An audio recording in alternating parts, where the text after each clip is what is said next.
as good as Enve wheels, but a lot less money? Let's find out. We are back with the mountain bike today because summer seems to have officially ended. I've got some new wheels that I want to review, and we're going to talk about tyres quite a lot in this as well, and a little bit of an update on the whole Yeti situation as well. But the main part of this video is going to be these. Got new wheels. So these are the Fast Forward. I know I'm a bit of a Fast Forward fanboy. I'll explain why as we go along. But these are the Fast Forward Outlaws, their new mountain bike wheel. And it's sort of geared towards cross country and trail, although looking at the rim profile, I'd say definitely steering towards more of the trail. Definitely not an enduro type rim, it's definitely in that sort of category. The story behind this is quite funny actually. Fast Forward obviously started to notice some of our videos, which is brilliant, seeing that we're a bit of a fan. And actually we're fans because I run them, I've recommended them to customers. My customers are coming back absolutely raving about them. We've had a couple of issues where someone has actually crashed them and they got crash replaced super quickly and really cheaply as well. Another issue as well where the spoke got damaged in transit, sorted out instantly. So it's that customer service, that reassurance, that feedback from my customers that makes me a fan. That's the only thing. So anyway, they reached out to me and said, got these new mountain bike wheels, do you want to review them for the channel? By the way, you can have them for a week, then you need to send them on to Bike Radar. I'm like, a week? Like, that's not what I want to do. But look, I need a new set of mountain bike wheels. I'm a big fan of Fast Forward. I don't think you've really messed this up too much. Can we do a deal? And I'll do like more of a long-term review. So I've paid money for these. I intend to keep them unless they're completely rubbish, in which case you might see them on eBay. Now, this is a 30mm internal and it's hookless, so TSS, tubeless straight side. What I do like is it's got a good deep drop channel here. That's going to be really good. That's going to help you get the tyre on, especially if you're using cush core or tyre inserts. That deep drop channel is really, really important. Then there's like a slight negative slope down to where the tyre bead starts and a really good thick section where the hookless is. Now, the reason I'm upgrading is not because of weight savings. I'll show you that in a second. It's because this is a really stiff rim. And like, if you ever want to try and test a wheel stiffness, like you can lay your arm against it and then try and sort of flex it against your body. And this is so stiff. And the reason stiffness is important to me is because I want to run some slightly thicker tyres. We ride in a very bouldery environment. So we're not really in sort of loam, soft terrain. We're in like boulders the size of your fist up to the size of your head. It's that sort of thing where wheels and their stiffness really does help with precision through that sort of terrain. The next thing, brass nipples. All Fast Forward wheels use brass nipples. They don't skimp on that. They don't mind the extra couple of grams of weight it adds to it. Then they're using the Sapin CX-Ray spokes. And the only reason they can really use these spokes is because this rim is so stiff. Like normally that's quite a flexible spoke, and you need a very, very stiff rim to really make that work. So they're very, very strong spokes under tension, but they're also quite flexible. So they don't always work in every situation. And then the hub. So normally I'd be raving about Fast Forward hubs because they use DT Swiss 350s or 240s. In fact, little word actually, the 350s they offer are normally just through dealers. So it's normally because you have to go to a shop. It's like a dealer only exclusive, whereas online, you'll normally see the own brand hubs and the DT Swiss 240 hubs. In the mountain bike one, they're only doing their own brand, which is a bit of a shame really. I'm not going to say these are poor quality yet. I haven't really got enough experience of them, but I don't think I'll be able to get spares, you know, like that almost anywhere I go. The actual design literally looks like a carbon copy of a DT Swiss 350, except it's not. So if I just pull this off, we can see here it's got that same sort of ratchet system that you'll see from the inside of a DT Swiss 350, 240, etc. The points of engagement look very, very similar, but the diameters, the dimensions are just ever so slightly different, and they don't fit. So I can't just go and grab a DT Swiss, you know, free hub body and make this into an XDR. I'm gonna have to order one from Fast Forward. And it, you know, the great thing about DT Swiss is just availability of stuff. It's global, it's everywhere. It's like every bike shop has got a link with DT Swiss so you can get parts, and that's pretty invaluable to me when it comes to such a part of your bicycle which wears out so frequently. So annoying. I don't know how much more it would add to the cost if they just put a 350 hub on it. It's frustrating, but we'll see how we go. I'm keen to review these and report back as to how they actually feel. Now, weight. Now, you might be thinking that I'm going to save a whole load of weight by going to carbon wheels. Well, I'm not really expecting to. The big thing for me is actually getting a stiffer wheel without it getting too heavy. And that is normally the big thing with carbon. So this is coming in at 925 grams. However, I do feel I need to compare it to what I have been running, because this is probably why you're going to be making this decision as well. It's like, why should I upgrade? Initial feedback on this wheels, you nearly always notice losing a bit of rotational weight. You very rarely notice losing weight off your handlebars and things that are static, but even losing 100 grams off your rims is noticeable, to be fair, and I can notice it. Even though I fitted heavier tyres, the total wheel weight was still less, and you can tell, it just feels a little bit easier under the pedals. Well, until we hit this. Here we go. Now this is what I have been running. This is the Passetti i30 rim, and I have to say it's been really strong. It has taken some abuse, this rim. The major reason I'm upgrading is, one, because I want something stiffer, and two, I want to get rid of this utter shit Shimano XT hub. This has been such a letdown. When they launched these, I was like, this is brilliant. It's got a big wide flange, it's got a silent drive. But I do like how it's quiet, except for the fact that it starts creaking for no apparent reason, out of nowhere, all the time. I've given up with it, to be honest. A lot of my customers who took these on in the early days as well, we've already swapped their hubs out for other things, given up with it. I've kind of persevered out of professional curiosity. I wish I hadn't bothered. Anyway, this wheel is made with brass nipples and a thicker gauge. It's actually like almost a 2mm straight gauge spoke, which is actually quite stiff. So if you try to bend one of these spokes, it's quite stiff, and it needs it because the rim itself is quite flexible. If you get one of these aluminium rims out of the box, you can actually literally flex it, whereas most carbon rims without any spokes are really stiff anyway. And if I just do that test, like, I can feel that flex. And that's what I want to eliminate, especially as we go towards the much wider tyres. So, tyres. I hope you're still with me. This is going to get a bit weird. So if you thought choosing road tyres was hard, wait until you start going through mountain bike tyres. What an absolute minefield. Look at this, what a gorgeous place. Over there is the Kirkstone Pass, somewhere you roadies might recognise. We're heading this way up to the Garburn Pass.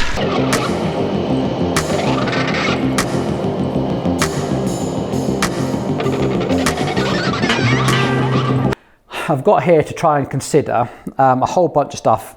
The Vittorias, these are some of my favourite tyres from like race days. These are light, they're fast, they roll fast, they've got a good grip, the sidewalls are strong, they set up tubeless really well. You know, I'm quite like Vittoria mountain bike tyres. And I've got a couple of here, the Agro that I'm thinking about putting onto the back wheel just to reduce the rolling resistance. And then we've got the Martello to go on the front. And I've even got here a Mazza that I might put on the front in the winter and then move the Martello to the back wheel and sort of save this for summer. So I think that's where I'm going to go. I'll tell you why in a second. The other ones on my horizon were the Michelin Wild Enduros. These come in a rear specific and a front specific. I've got these in a 2.4 because these are a heavy tyre. When you go to a 2.6, they get really heavy. These work fantastically well on enduro bikes. If you're running a 160, 170, 180 mil full suspension bike and you're more interested in grip going downhill, these are awesome. You know, in all sorts of terrain, probably the go-to tyre for people riding enduro type stuff in the Lake District, absolutely. And then I've got the Pirellis. This is what I was running before. I was running the Scorpions, etc. But I wanted to go for try and find the wider ones. This is the rear specific, and they do a soft one for the front as well. But I think the front is a bit too aggressive, and the medium one isn't quite what I'm looking for. I don't think it's enough of a halfway house. Really, my decision is coming down to weight, because I want to run this lovely lightweight hardtail and have some fun with it. So, Do you think a Michelin Wild Enduro is lighter or heavier than the actual back wheel? In fact, do you think it's heavier or lighter than a road bike frame? Maybe even this Ridley aluminium frame behind me? Well, this is a 2.4, remember, and I'm trying to go 2.6. This is 1.22 kilograms, so 1,220 grams. So almost 300 grams heavier than the entire back wheel. I don't think I can bring my head around that. That seems idiotic to me. So the Vittoria Aggro then comes in at 0.975, so about 50 grams heavier than the back wheel. And this is the 2.6. I'm pretty sure if I got the 2.4, it'd be lighter again. But I think I'm going to go for this on the back wheel, the Aggro on the back wheel. That must make a lot of sense to me, and the Martello on the front wheel. Okay, let's have a look. How do these fit? Because one of the major concerns people have is, could I actually change a puncture? So let's get the rolling direction right. Let's get the logos lined up. And what I want to do is start opposite the valve and use that drop channel, get that bead into the drop channel. And then just walk it in side to side, side to side, side to side, walk it in. The valve is the last bit to go in. Oh yeah, look at that. Easy. If you're buying a track pump, by the way, this is the Lyzane high volume pump. Thoroughly recommend them. They last forever. We have them up here in our teaching room. Oh yeah, look at that, straight up. Just keep an eye on that bead.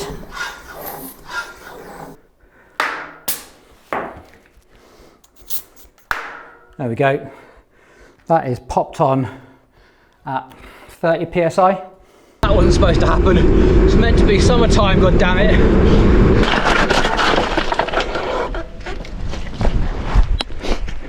Oh wow, that's not good. Well, this is going to be interesting.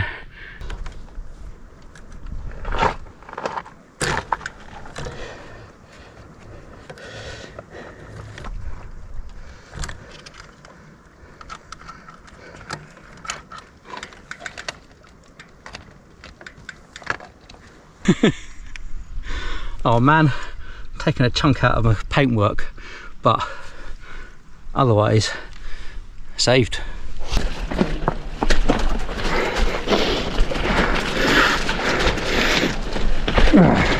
Ace. Now that is why you need a really stiff set of wheels, because when you want to turn, you want your wheels to go exactly where you want them, when you want them. Any sort of flex ruins confidence. When they're stiff, they hook up.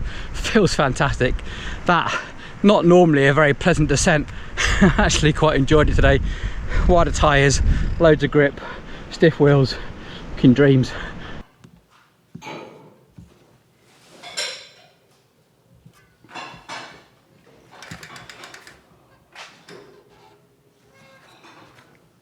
Okay, back in the workshop, seeing what damage I've done. I've bent my mech hanger a little bit and I've just straightened that up, no big deal. Taken a massive gouge out of my paintwork, which is really disappointing, but hey ho.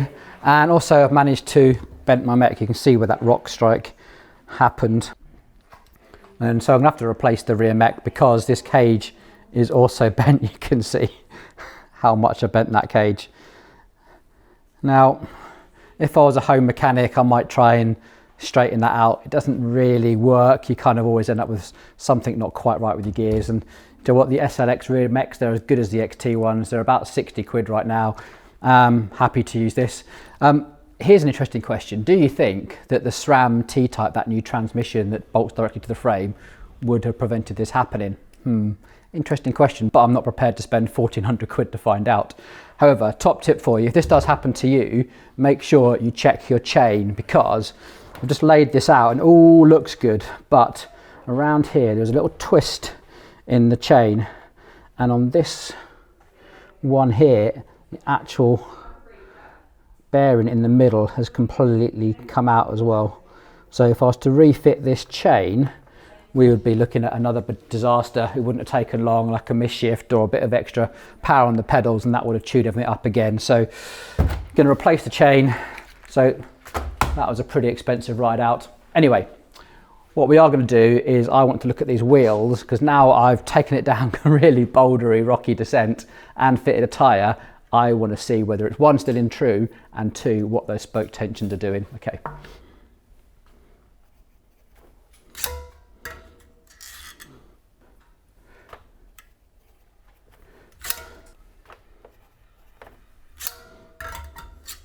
Okay, drive side looks good. There's one slightly under there and one slightly over, but that's pretty good. Okay, so spoke tensions all look very, very even.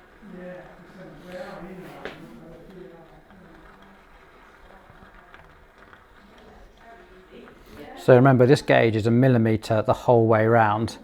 So we are reading 0.2, 0.5 here, probably at our low spot. Here we come slightly out.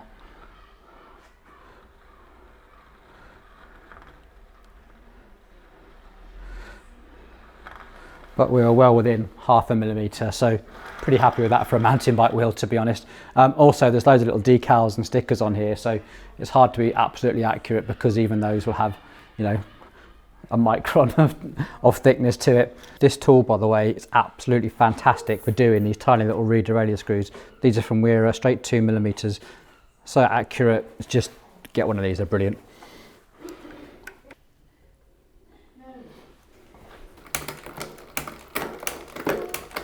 Right, let's bring this video to an end and review what it is that we've learned. Firstly is that saving rotational weight is nearly always worthwhile. Second, stiffness is also a really worthwhile pursuit, and you can't just look at a set of wheels and their weight versus price, because stiffness plays such a massive part, but it's so hard to measure. You see, I think I've shown you in this video where we ride that a stiff set of wheels is really confidence inspiring. However, I think if I took these wheels to somewhere that was steeper, looser, had berms in it, etc., or loam, then I think I'd probably find these wheels chatter a little bit. And in that case, something like the Zip Moto, where compliance is literally a feature of the wheel, might suit it better. So you need to consider that probably more than the weight, because that will affect your ride handling, and then the tyre combos, etc.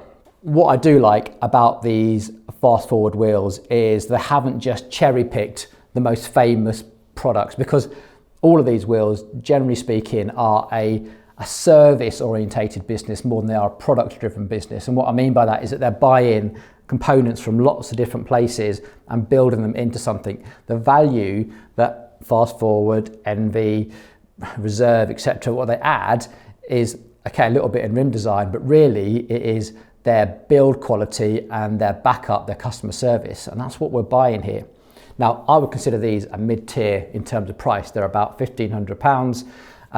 You can definitely get a set of carbon mountain bike wheels from factory direct China, like lightweight bicycle or whatever, for probably under £1,000, say, and they'll probably have all of the headline features. They'll feature CX-ray spokes throughout, DT Swiss 240s and blah, blah, blah, 5-year warranty, etc. And you might go, well, what's the difference? Well, the difference is, I think, the wheel designers here have taken a slightly different approach, like Enve do, etc. And that is that, you know, the CX-ray spoke isn't always the answer. You know, it's just what consumers have come to believe is the best spoke because it's the most expensive. But this one has got a CX-ray spoke. It's a really crazy flexible spoke. Works pretty good on the front wheel, but on the back wheel, they've used that CX Sprint. And that's a wheel builder really thinking about what it is that they want from their wheels. And to be honest, if you came to us and said, can you please custom make me a set of wheels? I want them to ride like this, weigh like this. That's the sort of conversation that we'd have as a wheel builder. It's just that Fast Forward and stuff have done that on a bigger scale. With that in mind then, how can I compare these? I mean, in some ways, you've got to think about the extra money being almost like an insurance policy. You see, yes, you could probably get a set of wheels that are a bit similar from a factory direct brand, and they might have a 5-year warranty, but the practicalities of actually claiming that warranty are expensive. You see, you still got to put those wheels into a box and ship them halfway around the world for them to look at it, and then wait all that time for them to inspect it, rebuild it, whatever, send it back to you. So you could be without your wheels for quite a long time. Now, many people won't need to use that warranty at all. Some of you might need to use it 2 or 3 times in the ownership of that product.